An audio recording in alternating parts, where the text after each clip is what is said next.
pessoal, tudo bem com vocês? Eu espero que sim. Aqui quem fala é o Eli e você está no canal History News. Hoje faremos um breve resumo sobre o governo geral do Brasil, abordando as suas principais características.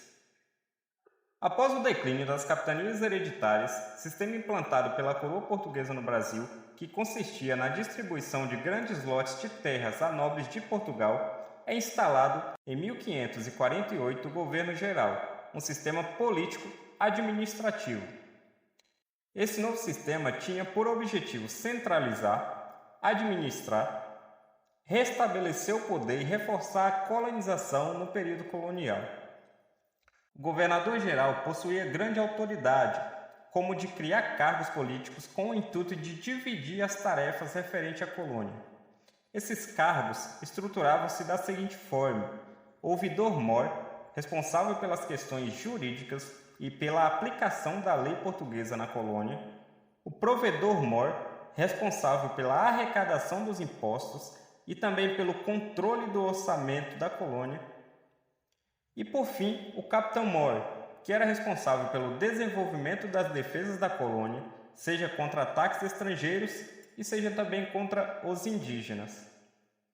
Quem indicava a pessoa que assumiria o governo era o próprio rei, naquela época, Dom João III. Este, após empossado, teria como responsabilidades, além das já mencionadas, criar engenhos para a produção do açúcar, administrar e proteger a terra, inserir os indígenas na população, principalmente por meio da catequese realizada pelos jesuítas, entre outras funções. O primeiro governador-geral a administrar a colônia foi Tomé de Souza, seguido por Duarte da Costa e Mendes Sá. Tomé de Souza chega ao Brasil em 29 de março de 1549 e traz com ele aproximadamente 1.000 homens, dividido da seguinte forma: alguns soldados, alguns profissionais e funcionários públicos. Com ele estava também o padre jesuíta Manuel de Nóbrega, que tinha como missão liderar a catequização dos indígenas. Alguns feitos de Tomé de Souza. Ele funda a cidade de São Salvador da Bahia de Todos os Santos, hoje conhecida apenas como Salvador, antiga capitania da Bahia de Todos os Santos, por ordem do rei. Essa cidade foi a primeira capital do Brasil e sede do governo entre 1549 e 1763. Tomé de Souza também foi responsável por importantes construções, tais como a Casa da Câmara, o Colégio dos Jesuítas e a Igreja Matriz. No final de seu mandato, em 1553, funda a vila de Itanhaém e constrói também o Forte de Bertioga. Duarte da Costa chega na Bahia em 1553, logo após o fim do mandato de Tomé de Souza, com mais de 200 pessoas, entre elas mais uma leva de padres jesuítas, com destaque para José de Anchieta. Seu governo foi marcado por diversos combates com os índios, principalmente pela forma hostil com a qual os tratava e a escravização de muitos deles, e também com as invasões principalmente pelos franceses. Realizou expedições de exploração, entrou em conflito com o primeiro bispo do Brasil, Dom Pedro Fernandes Sardinha, que condenava a escravização dos índios.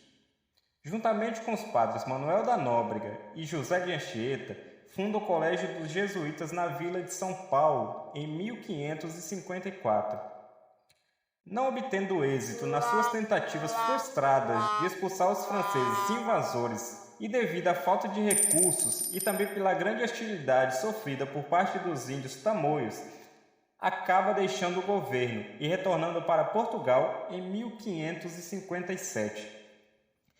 Em resumo, esse governo foi um período muito conturbado, com muitas dificuldades que ameaçaram até mesmo a manutenção dos domínios lusitanos na colônia.